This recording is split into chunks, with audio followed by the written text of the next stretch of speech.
Olá, você está no canal Ide Pregai Audiobooks e Devocionais e hoje estaremos dando continuidade à leitura do livro Tome Posse de Jodi Jacobs. Hoje estaremos lendo a parte A do capítulo 9. Mudança louca da fé. Se você está chegando aqui pela primeira vez, que você seja muito bem-vindo, muito bem-vinda ao nosso canal. Não deixe de se inscrever, de deixar o seu like e de visitar as nossas playlists para que você possa dar início à leitura do livro. O que faz um profeta, um homem de Deus, andar despido por 3 anos sem nem mesmo um par de sandálias? Veja Isaías 20. O que faz um outro homem de Deus casar com uma prostituta? Veja Oséias 1, 2. Por que Abraão ouviria a voz de Deus quando Deus o disse para largar toda a sua família e conforto e ir para uma terra estrangeira sem saber aonde ir ou o que esperar? Veja Gênesis 12. O que faria o Filho de Deus cuspir no chão e fazer lama para pôr nos olhos de alguém para que este alguém voltasse a enxergar? Veja João 9. Por que Pedro e João tocariam um homem coxo de nascimento e o ordenariam que ele andasse? Veja Atos 3. A fé louca e radical não parece ser racional no estado natural. Entretanto, esse tipo de fé comove a Deus e ele a honra. Mudança louca de fé definida. Uma das coisas que eu tenho aprendido é que às vezes você vai estar estirado em sua fé acomodada e Deus lhe desafiará a ir mais fundo e mais alto nos níveis da fé, como você nunca imaginou.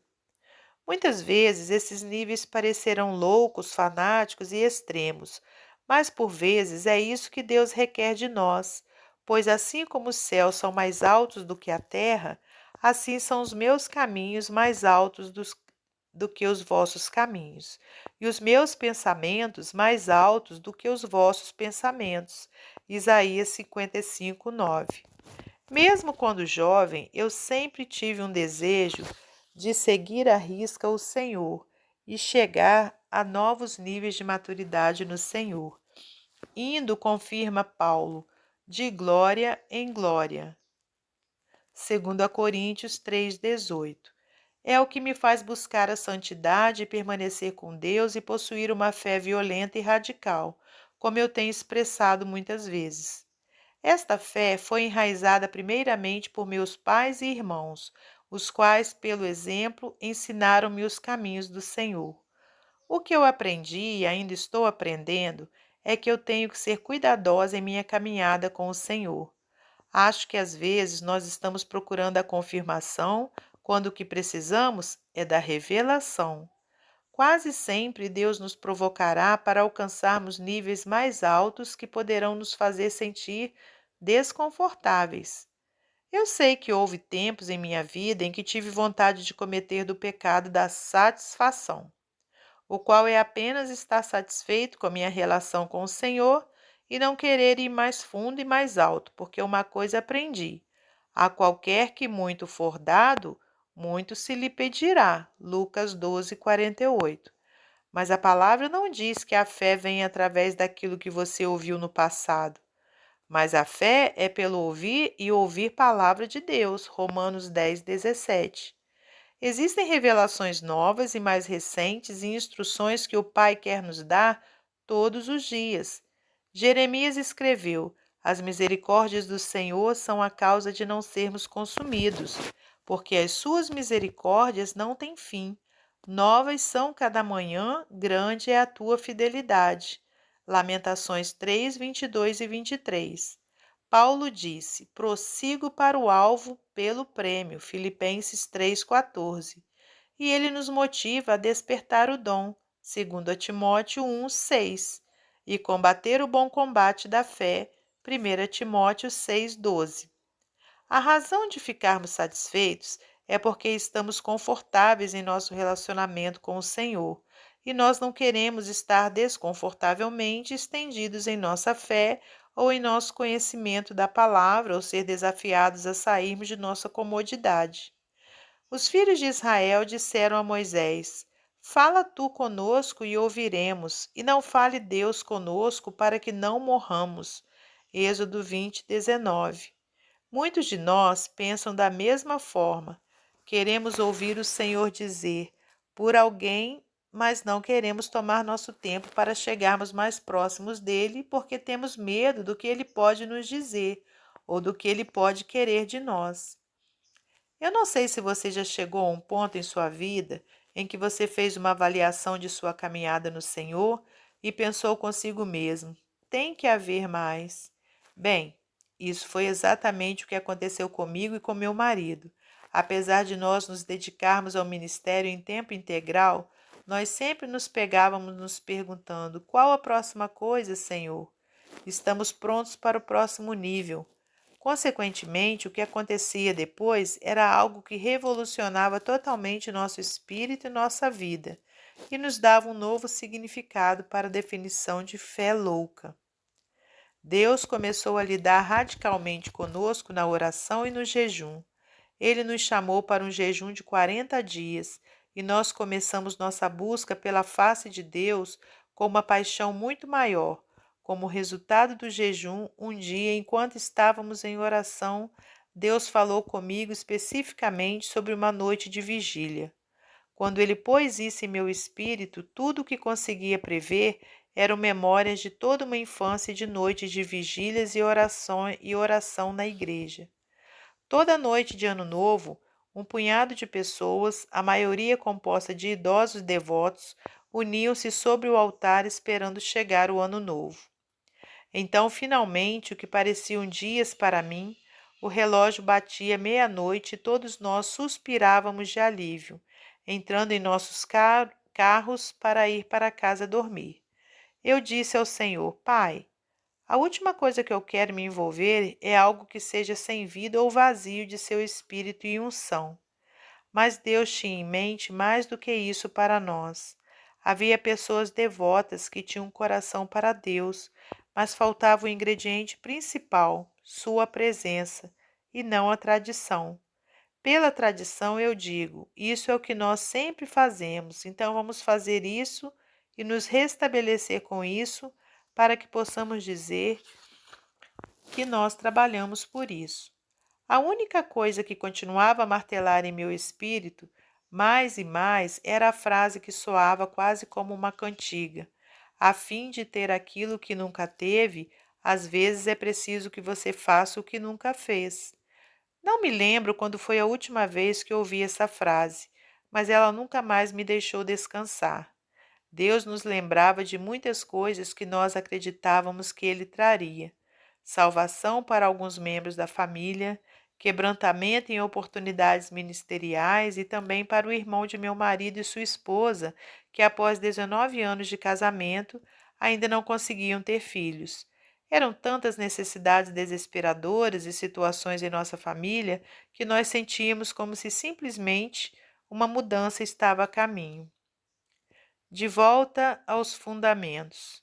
Eu fiquei de alguma forma surpresa quando Deus nos levou de volta aos fundamentos da caminhada de uma vida cristã. Orar, jejuar, ter fé e obedecer. A Bíblia é muito clara sobre qual postura todo cristão deve tomar, porque nele se descobre a justiça de Deus de fé em fé, como está escrito: mas o justo viverá da fé. Romanos 1,17. Mais uma vez, ele nos lembra o que é a fé. Ora, a fé é o firme fundamento das coisas que se esperam e a prova das coisas que se não veem. Hebreus 11, 1. Então ele entra no versículo 6 com sua pequena lição de fé. Ora, sem fé é impossível agradar-lhe, porque é necessário que aquele que se aproxima de Deus creia que ele existe e que é galardoador dos que o buscam. Isso é suficiente para crer que existe um Deus. A Bíblia diz que até mesmo os demônios creem e estremecem. Tiago 2,19.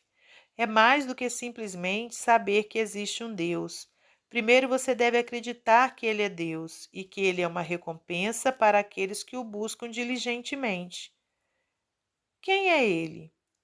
Tudo o que precisamos está nele e somente nele. Ele é Jeová Jiré. Ele é o Deus que vê minhas necessidades e as supre. Filipenses 4,19. Ele é Jeová Nissi. Ele é o Senhor da minha vitória, minha bandeira e meu estandarte. Porque vindo o inimigo como uma corrente de águas, o Espírito do Senhor arvorará contra ele a sua bandeira. Isaías 59:19. Ele é o Senhor e meu estandarte, porque o seu estandarte sobre mim é o amor. Cântico 2:4. Ele é Jeová Shalom, o Deus da minha paz. Tu conservarás em paz aquele cuja mente está firme em ti, porque ele confia em ti. Isaías 26:3. Ele é Jeová Rafá, minha cura, mas ele foi ferido por causa das nossas transgressões e moído por causa das nossas iniquidades. O castigo que nos traz a paz estava sobre ele, e pelas suas pisaduras fomos sarados. Isaías 53:5. A palavra declara que enviou a sua palavra e os sarou, e os livrou da sua destruição. Salmo 107:20. Ele é Jeová Chamar. Ele está sempre comigo. Ele diz: Não te deixarei, nem te desampararei. Hebreus 13:5. Ele é Jeová Sabá. Ele é meu forte Salvador. Davi disse: Busquei ao Senhor, e ele me respondeu, livrou-me de todos os meus temores. Salmos 34:4. Ele é Deus, e acima dele não há nenhum outro, mas ele também é uma recompensa para aqueles que o buscam. Jeremias declarou: E buscar-me-eis e me achareis quando me buscardes com todo o vosso coração. E serei achado de vós, diz o Senhor, e farei voltar os vossos cativos, e congregar-vos-ei de todas as nações e de todos os lugares por onde vos lancei, diz o Senhor, e tornarei a trazer-vos ao lugar de onde vos transportei. Jeremias 29, 13 e 14. Nós fizemos como Deus nos ordenou, com vigílias de oração, orando das 10 da noite até às 6 da manhã. Estes foram os tempos mais impressionantes de louvor, adoração, companheirismo e comunhão com o Pai que eu já experimentei. Nós orávamos um pelo outro, por nossa nação, nosso presidente, seu gabinete, pelas nações do mundo, a nação de Israel, pedidos de oração que literalmente vinham do mundo todo dia, via e-mails e pedidos que vinham de outros pastores. Assim, após 4 anos de oração, nós ainda estávamos envolvidos nessas vigílias de oração, porém de uma forma diferente. Nós ainda estávamos vendo os milagres acontecendo na vida das pessoas.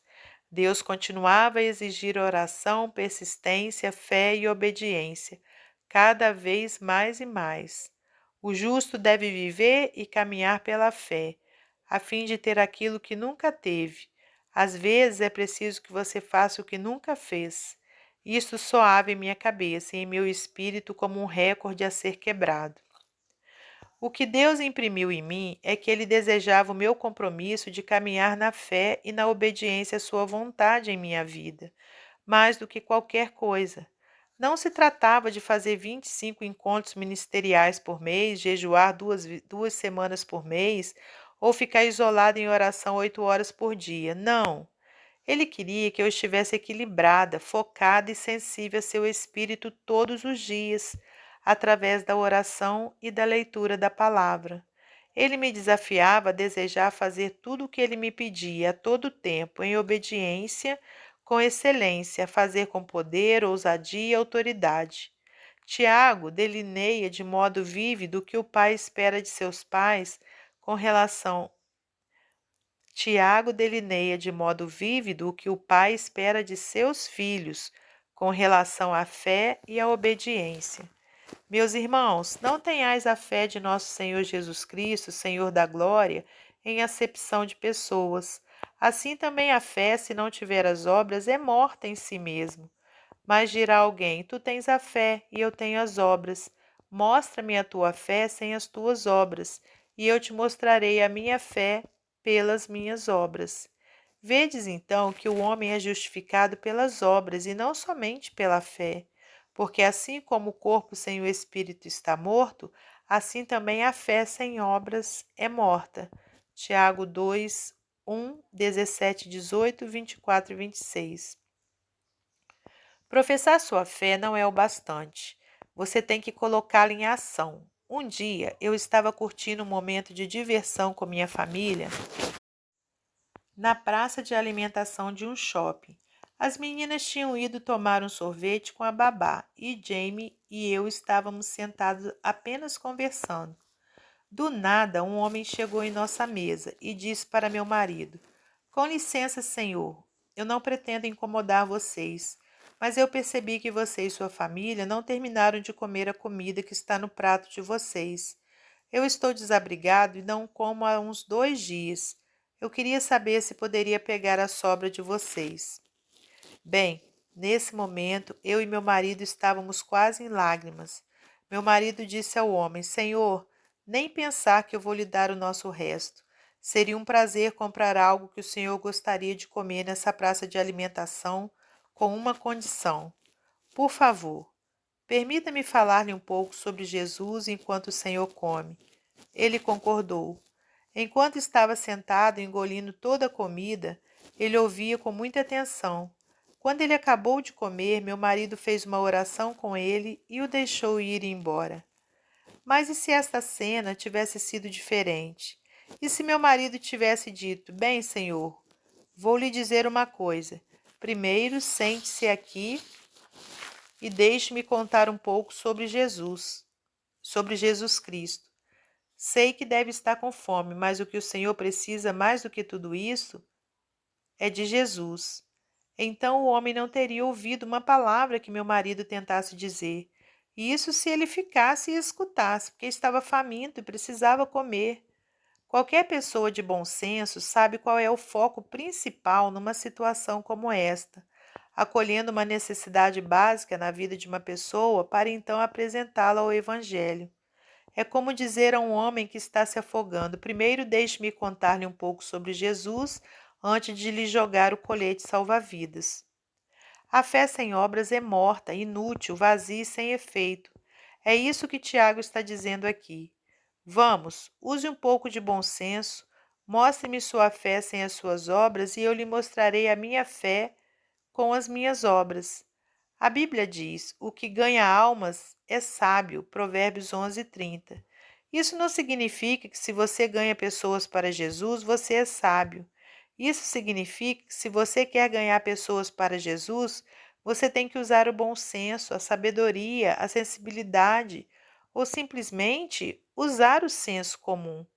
Tenha cuidado para não constrangê-las, mas, ao contrário, ganhá-las através de sua devoção.